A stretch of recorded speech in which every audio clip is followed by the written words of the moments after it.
Hello ladybirds, I've got a story I'd like to share with you today. It's called Giraffes Can't Dance, and this on the front is Gerald, who doesn't think he can dance. The authors are Giles, Andreas and Guy Parker-Rees. Let's see what happens in the story. Gerald was a tall giraffe whose neck was long and slim, but his knees were awfully bandy and his legs were rather thin. You count how many legs he's got? 1, 2, 3, 4. Giraffes have 4 legs. He was very good at standing still and munching shoots off trees, but when he tried to run around, he buckled at the knees. You can see he's buckling and then poof, he's landed on the ground. Now, every year in Africa, they hold the jungle dance, where every single animal turns up to skip and prance. You see it says jungle dance. Oh look, Gerald's not feeling very happy. And this year, when the day arrived, poor Gerald felt so sad, because when it came to dancing, he was really very bad. Poor Gerald. Look at these animals. These are the warthogs.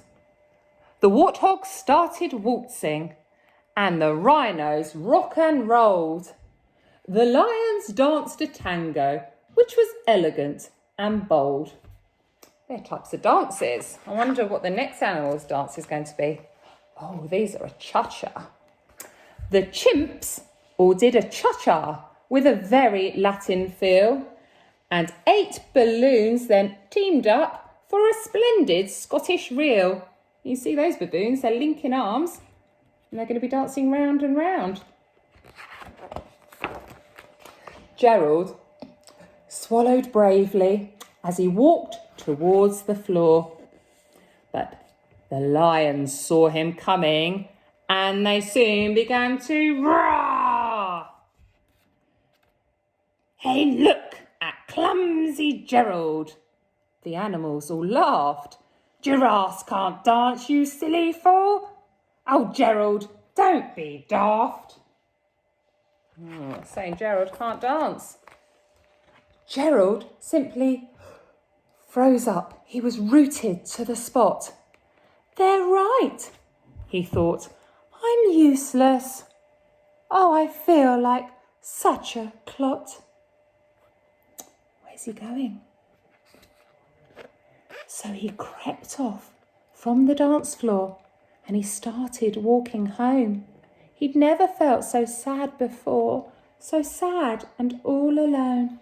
So look, all those animals are laughing and poor Gerald is just going home. He's not going to dance. Then he found a little clearing and he looked up at the sky. The moon can be so beautiful, he whispered with a sigh. Excuse me, coughed a cricket, who'd seen Gerald earlier on, but sometimes when you're different, you just need a different song. That's the cricket. Listen to the swaying grass and listen to the trees. To me, the sweetest music is those branches in the breeze.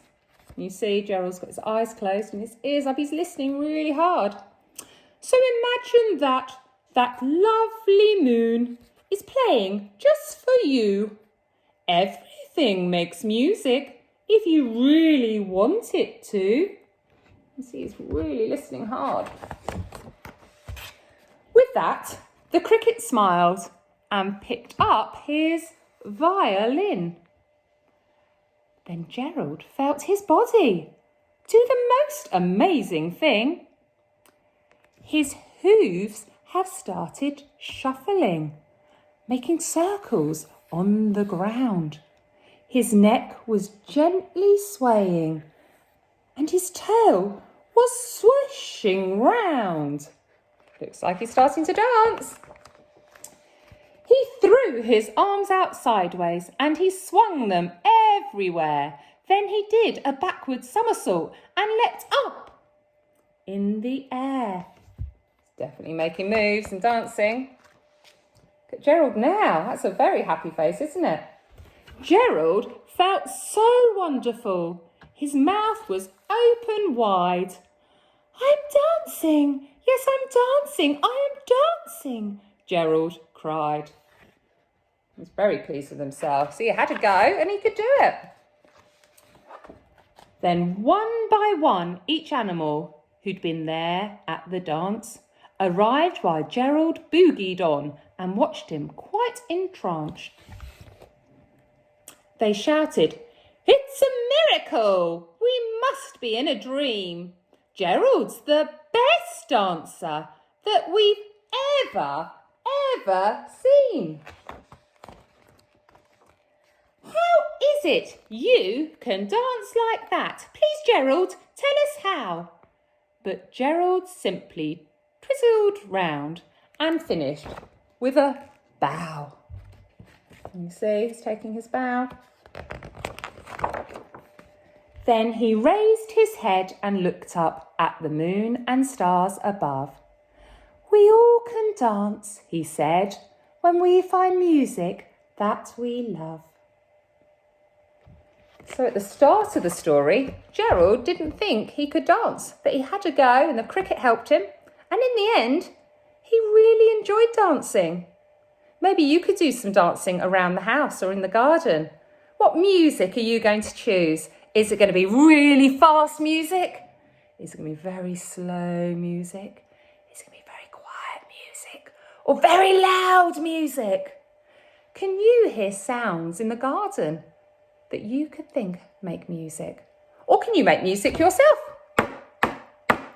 I'm using my pen and my book to make a drum noise.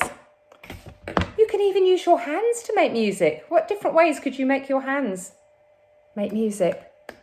Clapping, clicking. You have a go and see how many different sounds you can make. Have a good day. See you soon. Bye.